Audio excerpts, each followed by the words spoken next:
Hi, everyone, and thank you for joining our webinar, Cannabis Cultivators, Silent Revenue Killers, 3 Mistakes to Avoid, hosted by PKF Mueller and Broadleaf Software.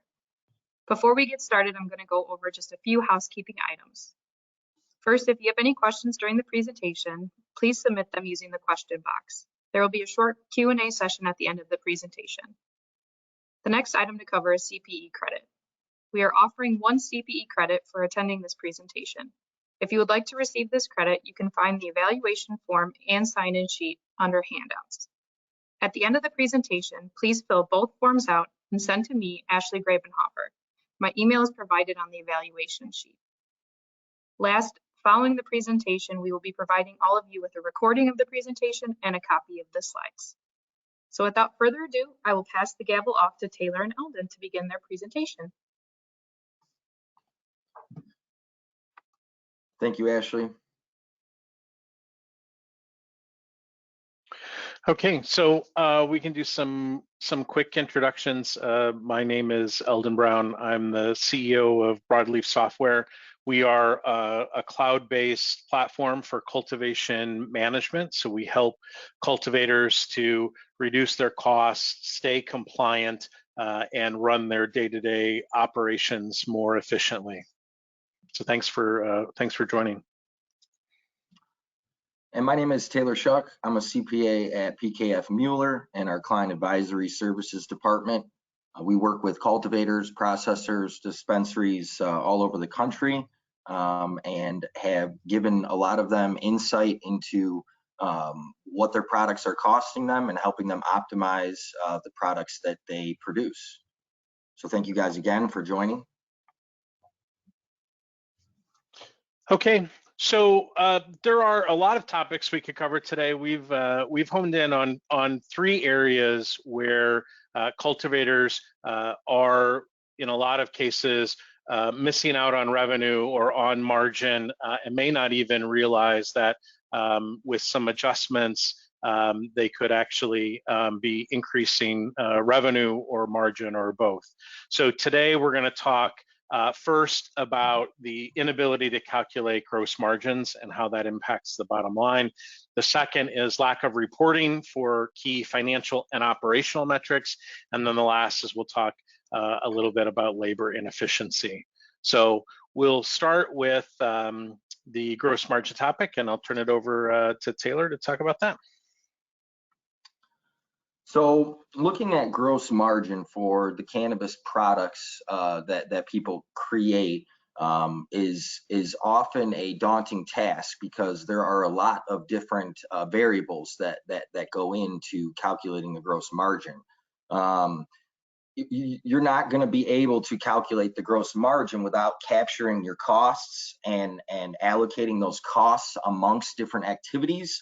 And you're also not going to be able to calculate your gross margins without specific KPI data and production data being captured and reported in an efficient manner. The process of calculating your cost to produce your product and eventually your gross margin comes from combining production data with financial data. That is the only way that you're going to be able to calculate your gross margin is by combining both your production data and your financial data. You do this to calculate your actual costs of production, calculating costs per plant per day, calculating how much it costs you to produce extracts. You must combine your financial data with your production data. Each period, you're going to recalculate those actuals. Many cultivators at capacity that are not in expansion mode will often calculate actuals and then maybe use those actual costs as standard costs moving forward for maybe the next month, maybe the next quarter.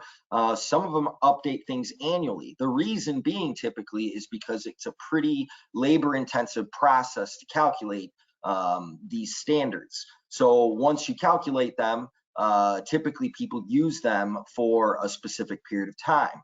Some clients, as they expand or increase their production capacity, are going to have to recalculate these costs each month or weekly to be able to update their assumptions in their gross profits. This process is called building a bill of materials, or a BOM. And essentially what you're doing is you're taking a inventory component and you are addressing each item of cost that goes into that inventory component. There's kind of two issues there, right? It's capturing the cost specific to that activity and then capturing that activity's production data, right? So once again, you have to have both pieces of information.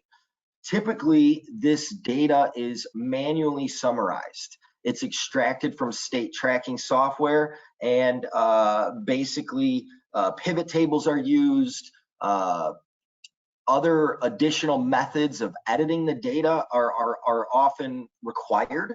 And that is because sometimes data points are not easily attainable. And we'll talk a little bit about that in the coming examples.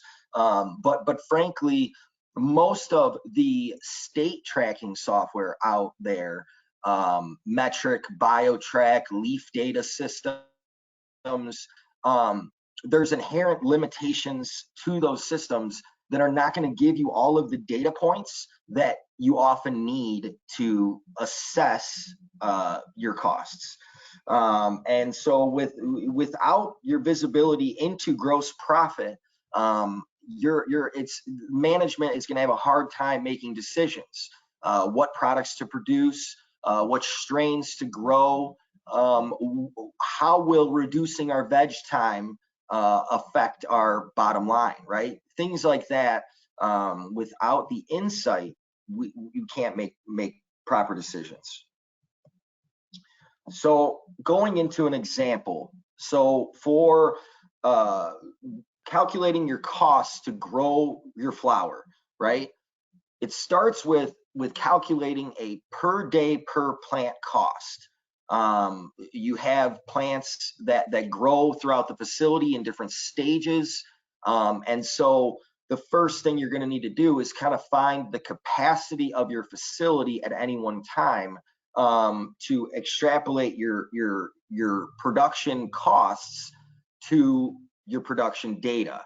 So the reports typically requested are like a plant summary report, or a listing of all of the plants during the period, and the days that the plants have been in the facility, and where the plants are in the process and their result, right? Was the plant harvested? Was the plant destroyed? Or is the plant still in process? From there, typically you're going to manipulate the data and summarize it, right? You're going to extract data from the system, and it's going to be line by line, plant by plant, with the various attributes for each plant. So then manual summarization, manual manipulation is required typically to be able to put all of the raw data into a usable format. Then you need to capture your costs for the period of cultivation, right? So you're going to have your direct costs, right? Your labor, your nutrients, your supplies, your other costs incurred in terms of sanitation, IPM, those types of things, right? You can get your actual costs for the direct production costs, but then you're also going to need to look at your overhead costs, right? There's going to be things like rent, often even utilities. If you have a facility that has multiple different activities, you're going to need to allocate that overhead amongst the different activities so that you can properly capture what are my costs of cultivation versus my costs down the road of processing this material. Then what you'd have to do is combine the costs with the plant data, right? So I have $2 million worth of direct and indirect overhead during the period, and let's say there is 100,000 plant days during the period. You can get a per plant per day cost. Once you know the value of the plants harvested, still in process, then you take that data. You're gonna have two numbers. You're gonna have the value of the plants harvested, and you're gonna have the value of the plants still in process. So then what you're gonna do is you're gonna take the value of the plants harvested, and you're going to need to combine that with more production data, right? So you're gonna request from the client, or you're gonna look and assess the data just of the plants harvested, typically a yield report from the system. So you're going to extract the yield report, which is going to show you every plant harvested and the specific amounts of different types of material that have come off of those plants. And with that, you can take, okay, I have $1 million worth of harvested plants, and I harvested 1 million grams of flower. So each gram costs me $1 to produce. You have to allocate those costs amongst different types of material harvested, right? So you're going to have trimmed bud that would be considered grade A and sold as flower. You're also going to have what we call bud shake, popcorn, and trim, and each of those different material types is going to be allocated a different value based on the makeup of the total.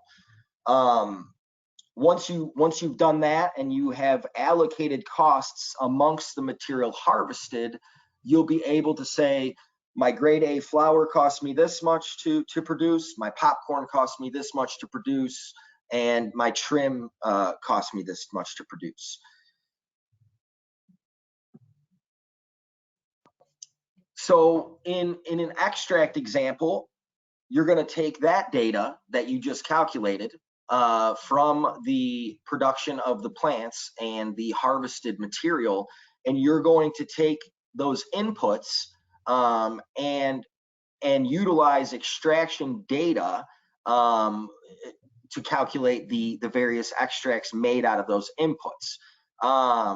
And the difficulty with that is oftentimes there's inherent limitations in the system, and we'll talk about reporting later. But the conversion data that you extract from the system oftentimes doesn't do that great of a job assigning or assessing, helping management assess what material went into the products extracted. For instance, the difference between fresh frozen versus dry material.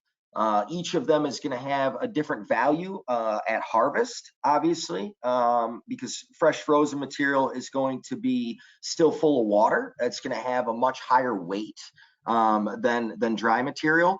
So it's going to be assigned a separate value. The same thing with bud material versus popcorn and sugar leaf. And the reason this matters is because there's a different input value, but then there's often different outputs that are produced from these products in different yields, right? So you're going to get a different yield if you extract bud versus sugar leaf, and that's going to affect the value of the end product. Both the input cost and the output values are affected by this. You have to identify output material overhead and throughputs, which often, once again, we'll talk about later in the webinar related to inherent limitations with the system. But you need to take the different types of material and you need to look at how that material is being processed, right? Is it being processed with a CO2 machine or with a hydrocarbon extract machine, or is it being processed through an ethanol process? Each of them have different overheads and each of them have different throughputs, right? By that I mean different yield capabilities, different types of material, right? With CO2, oftentimes you're going to get terpenes separate from the actual other crude cannabinoids. And so assessing and assigning values to those are important. The same thing is essentially with material overhead, various throughputs such as like I was talking about with fresh frozen, you're not going to be able to fit as much material essentially in a column, right? So 10 pounds of dry material in a column is going to be different than 10 pounds of frozen material in a column, and the yields coming from that are going to differ. You need to make financial allocations amongst these different materials, inputs and outputs, and build a bill of material for those products.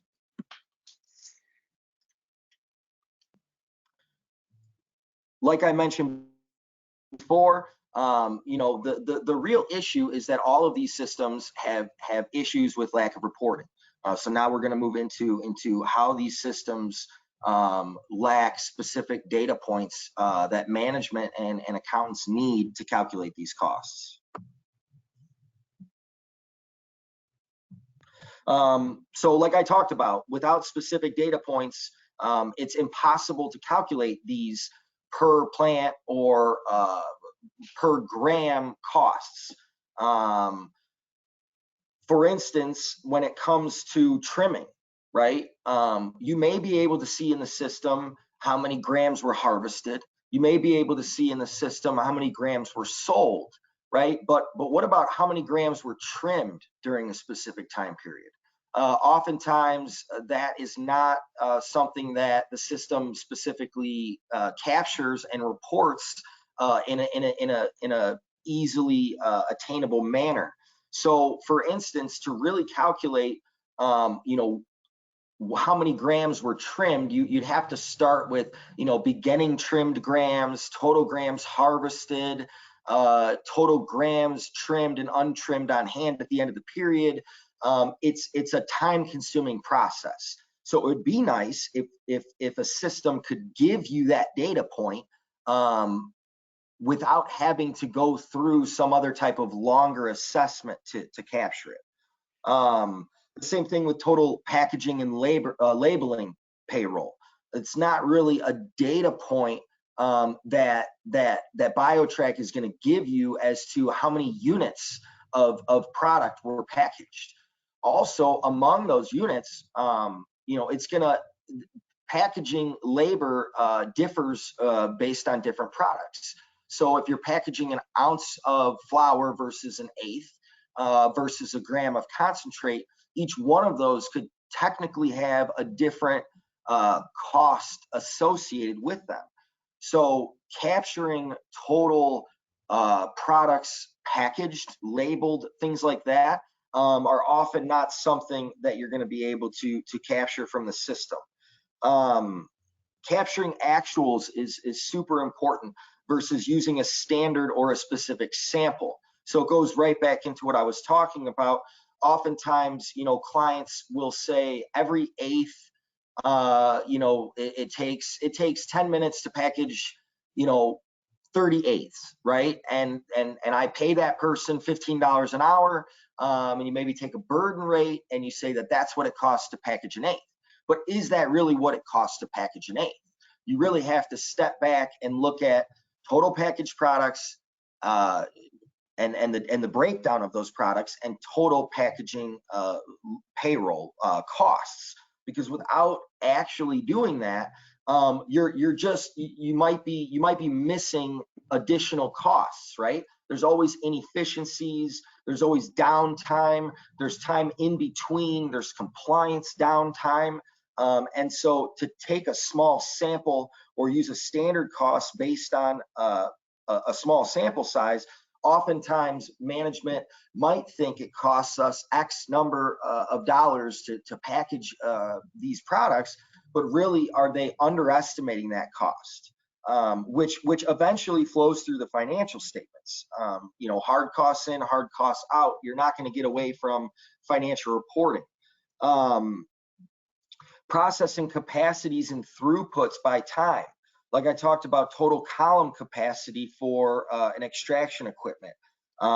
Processing times, our machine holds 20 pounds of material and it takes someone 6 hours to run the machine. Well, that's great, but also, once again, what about the downtime? What about cleaning the machine? What about the compliance downtime of entering the data into the system and moving the material through the facility? So once again, it would be nice to have the data in a reportable format, so you could see that data in real time, actually. And then also the processing procedures required to create various products, and capturing that data often is not done in the system. Like I talked about the conversion data, right? When I talk about conversion data, most of these systems, when you extract a conversion report, will show every single product converted from one product to the next. So for instance, if you're making distillate, it's going to show you converting flour to an initial extract, right? So maybe let's say you run a CO2 machine, and so you're gonna convert flour to CO2 crude, and then later down the line, then you're going to take that CO2 crude oil, and you're going to then you're going to further process that down into a distillate. Then from the distillate, then you're going to infuse that into an edible. And so oftentimes it's not easy to see that flow from the initial input to the final output. You kind of have all these steps along the way, and sorting through that data to figure out what is to get to distillate, what is my yield, what going from flour to distillate, in the full capacity, what is my yield on that? And oftentimes, like I talked about, there's often obsolete information along the way that isn't really helping you capture the actual cost. Dashboards could be created to see this information by strain and product type. Once again, there's different inputs, there's different outputs, different strains extracted. So without that, it's hard for management to make decisions as to, are there certain genetics that we grow specifically for extracts? Are there certain genetics that we don't want to process, because although it's really good flour and it has a nice value as flour, it doesn't seem to make quality extracts, or it doesn't seem to yield well. All of these things are part of the assessment process, which can be time consuming and cost operators a lot of money, as well as without this data, it's hard to optimize your products that you're going to be producing, and knowing what your cost is on those products. It's going to be hard to make management decisions and decide what to grow, what to extract, what products to make down the line from those extracts.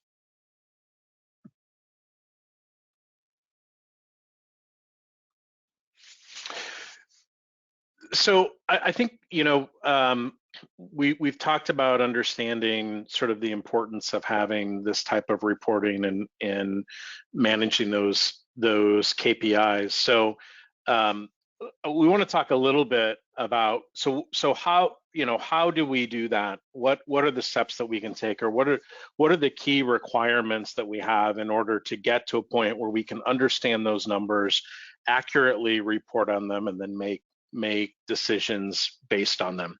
So, there are a couple of key elements.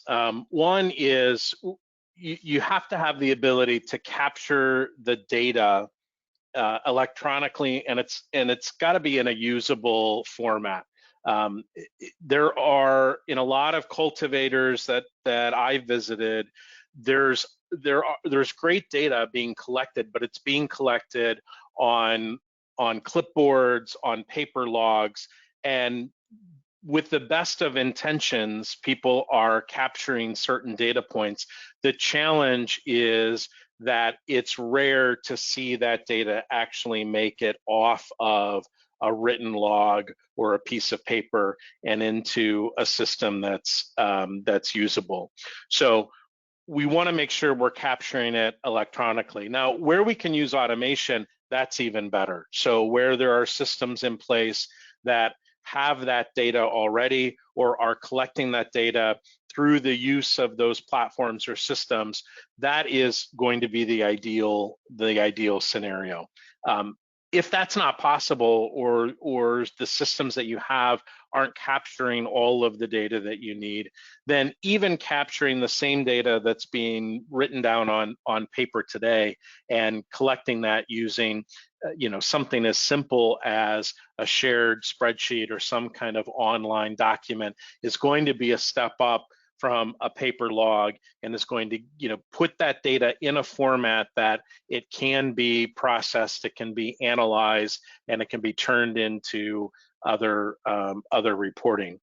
But ideally, we're using tools already that will digest that data and turn that into information that can be used to make better decisions, that can analyze what's happening in operations and help to drive proper use of the data to make more informed operational business decisions.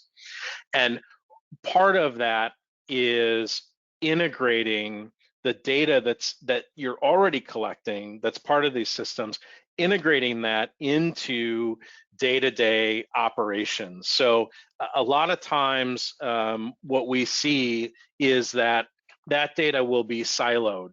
So you may have data collected by the cultivation team, and the finance or accounting team may never see that data, or may not even be aware of everything that's been collected. And so one of the things that we recommend is, one, capture the data electronically, use tools and platforms that are going to take that data and give it, and digest it and actually produce usable reports, but then integrate that into your daily routine. So in other words, when you're meeting with your team at the beginning of the day and you're looking at all the things that need to happen for the day, use those reports, use those platforms, and actually look at the charts and look at the data as you're meeting, and use that to make better decisions. When you're having leadership meetings, use the data that's available rather than having it being generated off in some system that maybe one person is looking at on a sporadic basis. The key to operationalizing this is to integrate it with your day-to-day process. So if we go to the next slide, I want to share just a couple of examples. Obviously, Broadleaf is a platform that is collecting some of these data points and presenting them in usable formats for not just referencing and using on a day-to-day basis, but for feeding into some of the more complex modeling and cost of goods sold calculations that Taylor's been talking about. There are certain pieces of data that live inside our platform that make Broadleaf the source of truth for this data. And obviously Broadleaf isn't the only solution out there that does this, but one of the things with our partnership with PKF Mueller is we'll be continuing to evolve the way that we process this data so that we can provide it for the modeling and cost of goods sold calculations that today are a very manual process if you're trying to take that data out of, for example, just using the state seed to sale data that's available. So a couple of things that we do is look at forecasting yields, forecasting the different outputs of a harvest, whether that's flower or shake trim, and even estimating what the dollar value or cash value of that inventory is, and then being able to compare that, compare that from week to week, month to month, year to year. that's really key. And if you're trying to export that data from a system like Metric or BioTrack to do that same analysis, you're talking about hours and hours worth of manipulation of that data just to get some basic calculations. And we think it's important that that kind of data is available right at your fingertips. And then I've got, I think, one more example after this. Looking at similar data and plotting it against a calendar and forecasting. When are we going to have, when will we be harvesting? What is the value coming out of those harvests? How many plants are we harvesting? And then what is our trend looking like? And there are a number of built-in reports that we use. This is just kind of one view that touches on some of the different topics that Taylor was just covering that are critical for some of the financial calculations. So the last topic that we wanted to cover today is talking about labor inefficiency. Once you have the right mix of strains and understanding the right use of some of the raw materials coming out of the harvest, we want to look at how can we optimize our labor so that we can reduce our costs and increase our margins. And in a lot of cases, what we find is cultivators, even where they're using automation in other areas, certainly for financial reporting, but even for planning, there's still, when it comes to identifying how labor will be used, how people are allocated, understanding what work is supposed to be done and where and by whom. Most of this is being done offline in a manual way. So we see a lot of use of whiteboards and emails to communicate and understand who's supposed to be doing what today. I think of a cultivation operation kind of like I think of an airport.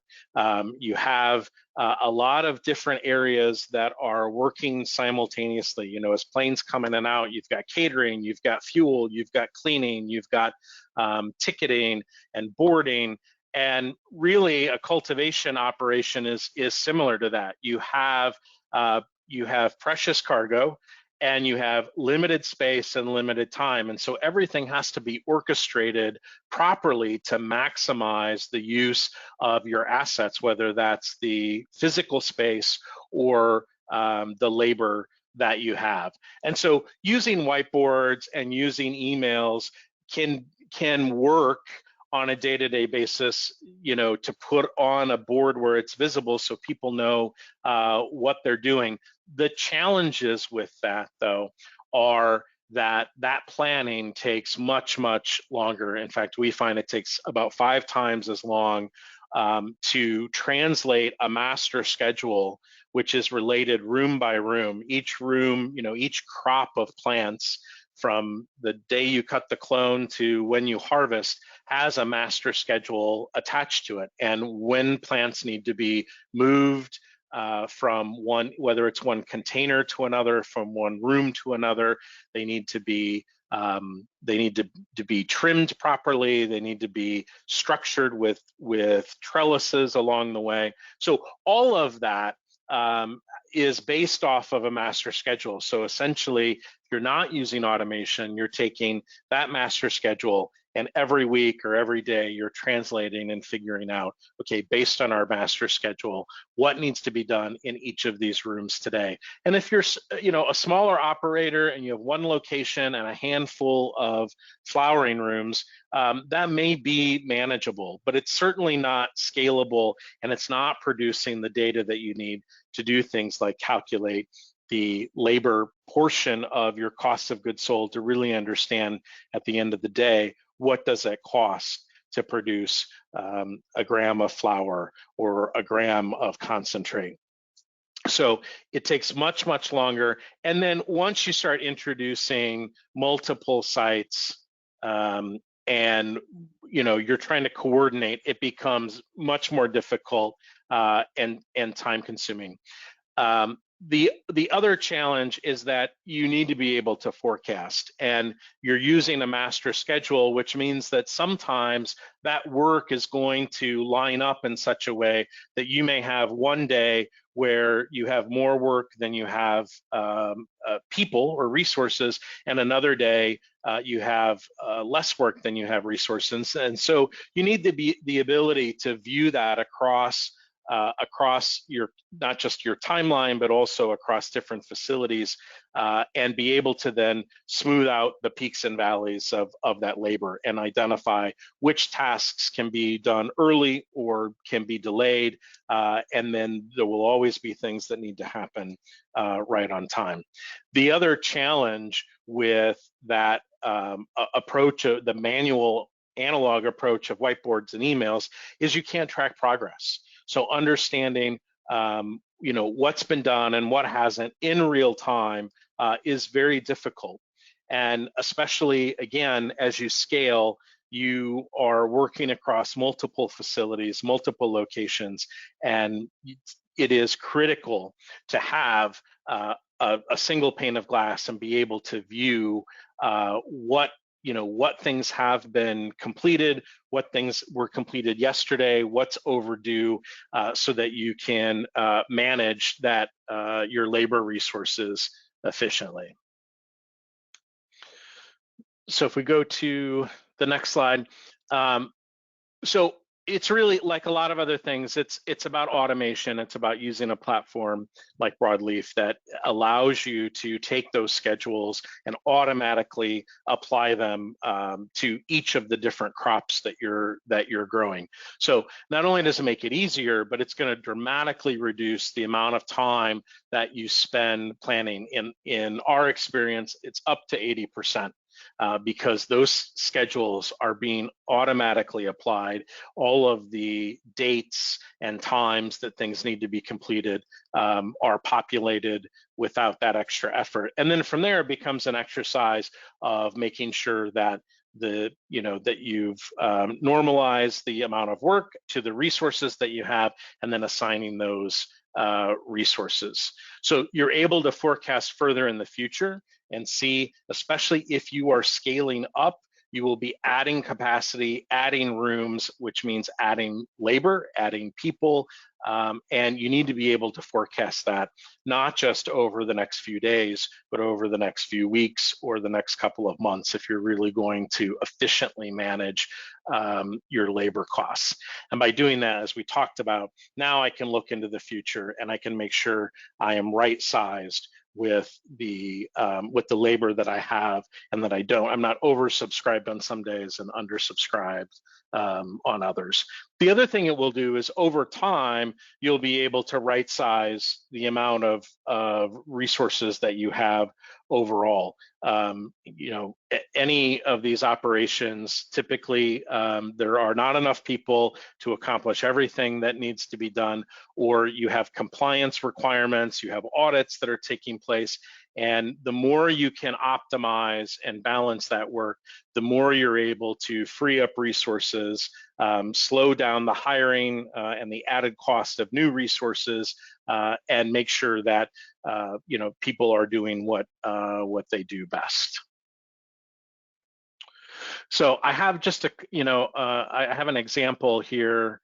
In Broadleaf, for example, we take a look across a typical week and look at what are all the things that need to be done. We have things that are overdue, that are not completed. This is the type of information and the data that we don't get if we're just writing things on whiteboards and erasing them every day.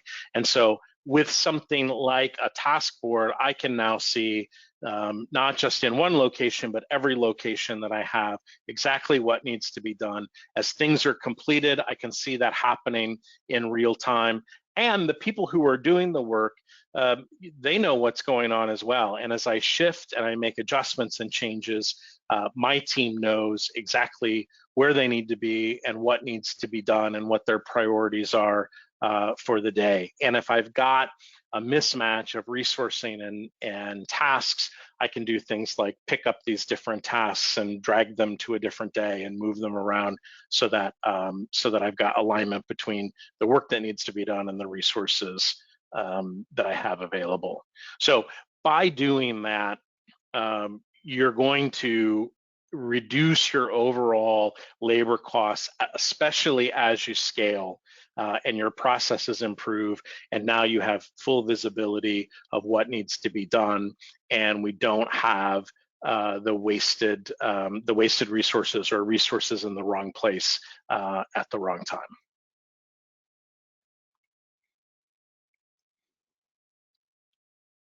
So just an example that recently one of our customers experienced. So this is a multi-site cultivator, and they actually lost their head grower and scheduler unexpectedly.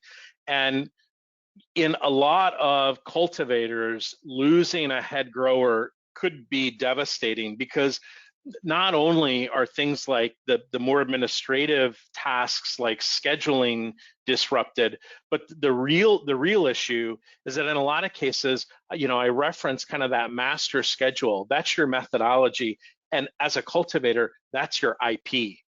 And if you don't have a platform like Broadleaf where you're able to capture all of that information, then a lot of times that's living in the head of a head grower who could leave at any time. And there's more than one example out there of companies that losing key personnel, and with that they're actually losing their IP. They're losing the results of their investment from their investors, as well as just the time and energy that they put into developing their methodology and their successful cultivation approach. So this example is a customer that they lost some key personnel unexpectedly, and if they did not have a system in place that captured all of this data, it would have been crippling, because most of that lived in the heads of those people, and when they walk out the door, so does all of their ability to execute. So they had implemented Broadleaf several months prior, so not only were they saving a significant amount of time, 80% on just the daily and weekly planning of labor and assigning tasks, but when they lost that key personnel, they had essentially, from an operational standpoint, they didn't miss a beat. So everything continued as planned, and they had captured all of their methodology, their recipes for how they grow in different environments with different strains. And so it allowed them to continue operating really without missing a beat while they replaced those key roles. So from an investor standpoint, from an executive management standpoint, there are operational benefits to using an automation platform. There's also some real disaster recovery, some resilience benefits as it relates to key personnel, because the market, this industry is young, and in a lot of cases, you have cultivators that are reliant, potentially over-reliant on just one or two key head growers or cultivators, and this helps mitigate that risk and make sure that the results of that investment are being captured along the way.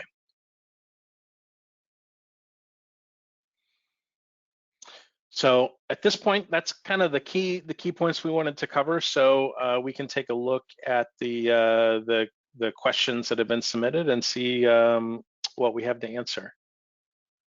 Awesome, thank you, Eldon. So the first question I have for you is, if today we don't have this data or a way to calculate these numbers, what are some ways that we can get started? So I think there's a couple sides of that. Taylor, did you want to talk a little bit about somebody who's not able to calculate all the things that you talked about? What, what are the first steps to that? Where do they even start for something like that? Well, I think typically where I start with clients is helping them understand what data to extract and then how to manipulate that data. I think allocations amongst departments and some of the things that we talked about, if the data points aren't available, sometimes you do have to do like a time study, right? Like what we talked about with trimming, and you kind of take a sample and you look at how long it takes that person to trim a pound of cannabis, how long it takes someone to package a gram of concentrate, over the course of maybe packaging 100 or 200 grams, right? So you're going to need to kind of figure out a way to get that. And a lot of times, sometimes it's, hey, here, you have to start creating an Excel spreadsheet where you track total pounds trimmed. I have a client that already tracks that because they do a little bit of a competition to see who can trim, through the most material. So they track what's being trimmed and who it's being trimmed by, so that they can do their little competition. So sometimes it's doing that. Obviously, what we're saying here is that Broadleaf can help you capture that data. Broadleaf can help you capture data in an efficient manner, so that you're not having to capture data outside of a system that you already use in a manual fashion.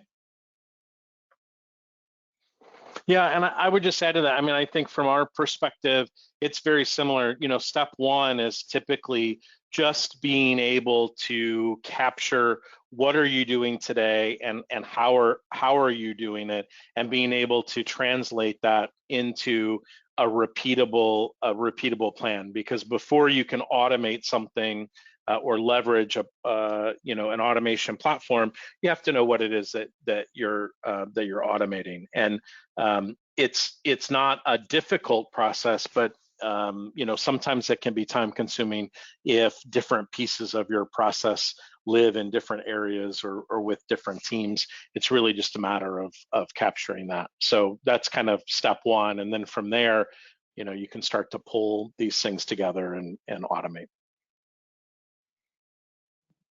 Okay, so the next question I have for you guys is, how can calculating costs of various products help save you money or make you more money? Yeah, so I didn't probably address this enough initially, but it's really giving management the ability efficiently to make better decisions. Eldon talked about optimizing labor efficiency and more from a production perspective, but also optimizing your accounting staff's labor efficiency, right? I talked about how time consuming this analysis can be. And so by doing it more efficiently, it's going to reduce the cost to calculate your inventory. The other thing it can do is help you make strategic decisions. If I reduce my veg time by 10%, what is that going to do to my yields? And is there a trade-off there? If I reduce my vegetative time by 10% and I see a 2 to 3% reduction in my yields because my plants aren't as large when they go into flower, how does that affect me and my costs, right? Is there a trade-off there? Are there changes that I can make to be more profitable? And how do I assess that? It goes to the same thing when it comes to extracts or even strains of flower. Certain strains of flower need more vegetative time. Certain strains of flower don't yield as well. So while you might have a product that is very highly demanded, how much of that do you grow? What is the mix of products that you grow? If you have 30% THC genetics, but they don't yield well, by looking and saying, well, if I do a quarter of my room with these genetics and 3/4 of my room with this genetics, it can smooth out my costs so that I'm making more money essentially than growing the whole room in one specific genetic.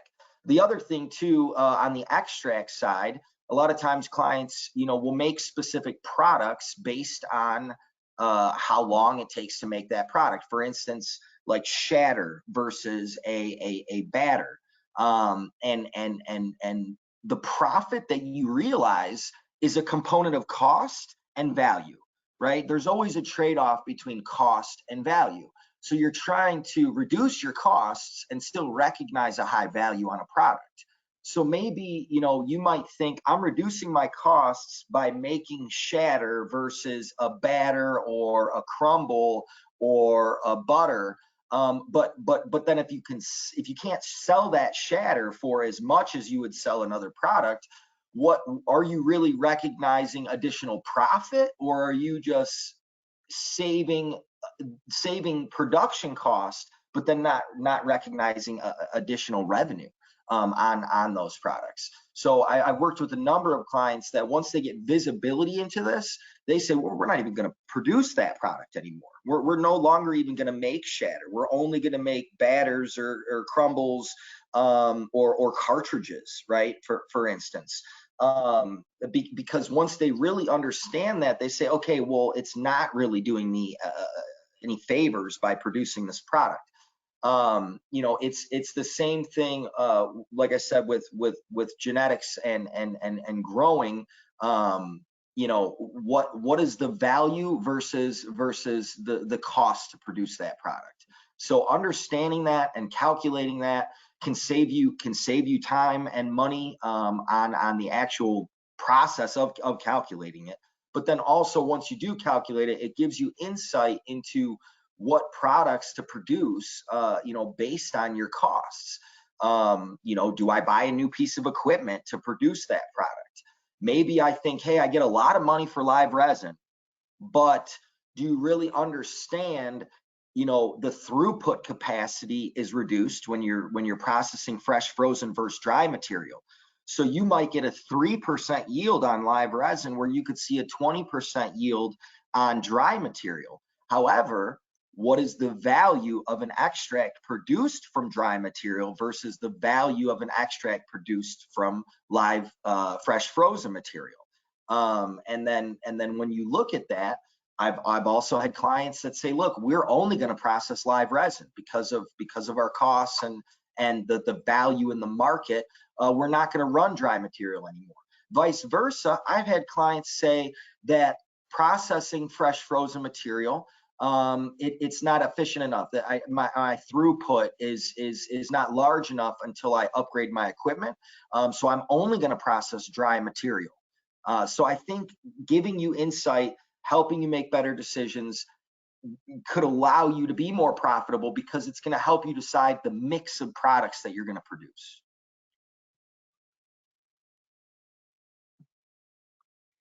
Okay, so I have one final question for you guys. In your experience, how long does it take to get to a point where you can reliably report on these numbers?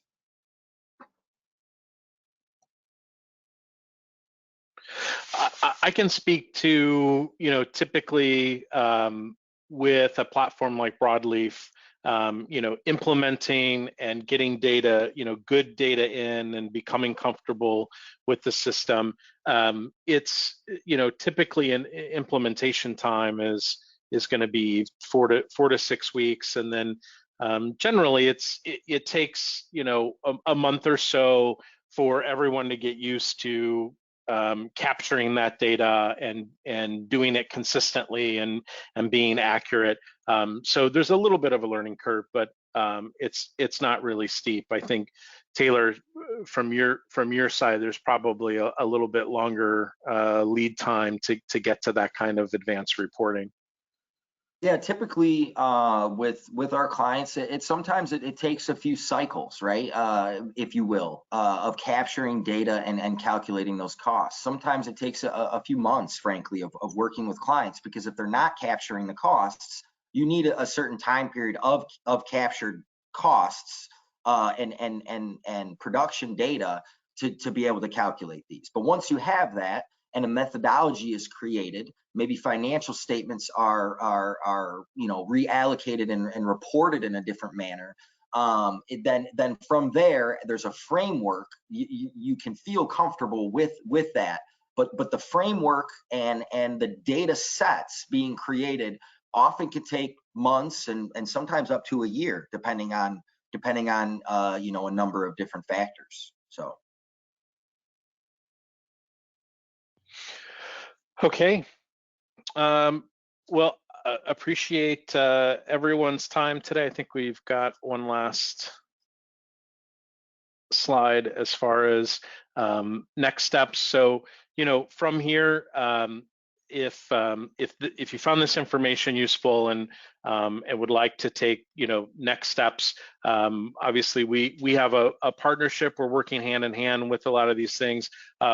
On the Broadleaf side, we would love to do an in-depth demo of our platform for you and be able to show you all the different capabilities and show you how we translate these concepts into the platform to help save you money and increase your profits and also stay compliant. So you'll get this information afterwards, but we would love to set up a time and schedule a demo so you can see the platform in action.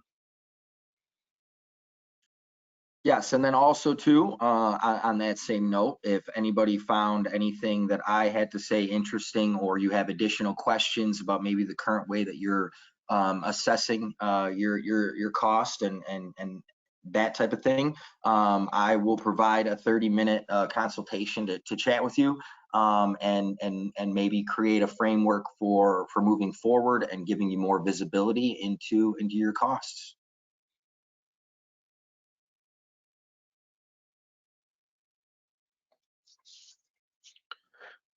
Okay, with that, I think we can wrap up. Thank you again for your time today, for everyone that's joined us, and we'll be sending out a copy of these slides as well as a recording. And if you have any follow-up questions, we'd love to chat. So thanks for joining, and enjoy the rest of your day.